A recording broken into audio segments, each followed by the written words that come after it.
talked about it a little bit earlier in the show. Yesterday, Cooper Flagg made his quote unquote NBA debut, his summer league debut with the Dallas Mavericks. First points of that game was actually Bronny step back over Cooper Flagg, hit a little jumper at the elbow. Cooper Flagg ended with 10 points, shot 5 of 21. But the play of the game, the sequence of the game, he got a block on one end, brought it up the floor, fast break transition, hit his teammate for a wide open three to take the lead, and that's how they ended up winning the game.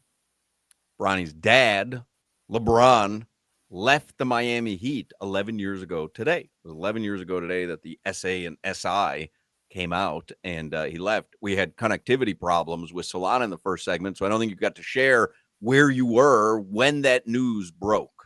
I remember it like it was yesterday. I'm a junior in college. I'm up in Tallahassee, FSU. One of my best friends was going to FSU. I'd go there all the time. I'm up at FSU, wake up. I am hungover from the night before. I'm puking my brains out because I must have had like 6-4 locos on that before. And as I'm hunched over the toilet all morning throwing up, I get the push notification that LeBron James is leaving the Miami Heat, going back home to Cleveland. So I just spent the rest of the day in that same bathroom, throwing up and crying and weeping. Terrible day. Wild day. What hotel were we at? Is that the Smokestack? We may have been, at the Excalibur. Yeah, oh goodness, yeah. Love the Excalibur. Oh, that is If you like Newports, you love the Excalibur. Yeah. Love the Excalibur. I've always said that should not look like a medieval castle from the outside. It should look like an ashtray. You know, old Eduardo smokes. It makes him feel at home walking through that casino. It's crazy. The other day, I haven't seen my parents in a couple of weeks. My dad, my sister had a baby. They're up in New York, whatever. I haven't seen my dad. I'm at the gas station pumping gas. Some guy next to me is ripping a heater, which really is crazy to rip a heater at the gas station. The gas pump, he's ripping a heater, and I kind of get a whiff. I'm like, man, I miss my dad. I was like, man, let me get a little another little take another rip of that, bro. Papa? Papa? Let me get a drag, brother. Hello? Yeah. If you were at breakfast, Hawk, I was in the room, probably with a hangover, crying about all the money I lost at the roulette table the night before. I don't really remember, but I know how my Vegas trips go. I'm telling you, I was having breakfast with Lewis, and I was just, and the news came across, and I could not believe it. My stomach dropped. Yeah. I couldn't believe it. I gave a 0% chance to LeBron leaving the Heat. Like, just, it didn't make sense to me. Like I said earlier in the show, everybody was having fun. I was having fun, so everyone must have been having fun.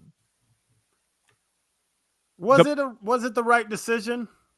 He won a title for Cleveland. It ends up being the right decision, which is why I was rooting so hard against Cleveland those 4 years he was there. But I'll say this, Hawk, the reason why I think in Miami we gave it a 0% chance wasn't even like the lore of the Heat anymore. Remember Dan Gilbert? How he just he like mother bleep LeBron on the way out, said that the self-proclaimed king wouldn't win a title before the Cavs did. Like he disrespected LeBron James. So in our minds, we're like, you're gonna go back to that? You're going to go back to playing with Boobie Gibson? But he could have gone anywhere. He didn't have to go to Cleveland. Like, he could have gone anywhere. But, I just gave it 0% chance that he was going to go anywhere. I thought the Cleveland stuff was nonsense. Right. Yeah. But the way that it plays out, it is funny. He was so disrespected by Dan Gilbert, and in return, he disrespected Pat Riley. Like, what a weird flex. If he stays in Miami, they just keep rebuilding around LeBron. He wins, another 3? Would you look at him better or worse than if he went back to Cleveland, won one, then went to the Lakers and won another one? Me personally, as a Heat fan, or are you talking about an NBA fan? Let's take our Heat glasses off. Like, I think his path makes the lore of his career a lot better than him getting a championship for the city of Cleveland is, I mean, really what he set out to do. He may have disappointed them by leaving, but he gave them what they needed. Like, he got to right a wrong, if that was a wrong. So I get that. If this dude would have stayed here for 10 seasons, 15 seasons, he, I think, would be more in the conversation for greatest of all time than, and he is in that conversation, but for me, it's Michael LeBron. If LeBron had won 6 titles with the Heat, 7 titles with the Heat, like he predicted, like you're right. I think you'd be having a different conversation about him and MJ. You're right there with MJ. Yeah. If you go win 6. Oh, the thing is, like, who knows what happened? I mean, Dwayne Wade in 14, that series against San Antonio was a shell of himself. And Wade had some good seasons after that. Like the 16 playoffs, the Heat are a game away from the Eastern Conference Finals. They would have played LeBron. They lost to Toronto on the road. Like Wade looked like Wade. Remember, that's a purple shirt guy game in that first round. Like there was some gas left in the tank. But that 14 NBA Finals, Wade was a shell of himself because of knee injuries. You just don't. I mean, like there's all these that like Chris Bosh is still going to get blood clots. So he's not going to be there at some point. Right. Are they still going to get Goran Dragic? Like all these things. Who knows? And then last season they would have gotten Luka.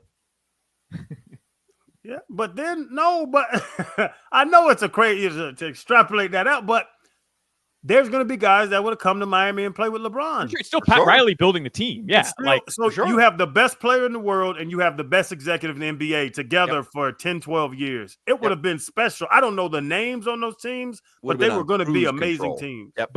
But that's why people like me were so outraged. Team Petty was born. Not because, I mean, LeBron leaving was it hurt.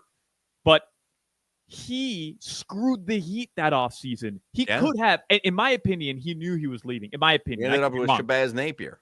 I mean, he knew, made us draft that little itty bitty boy. He knew that he was leaving, and he waited until all the free agents had signed elsewhere to then tell the Miami Heat what he was going to do, so that the Heat couldn't go and find other guys. You know what we ended up doing?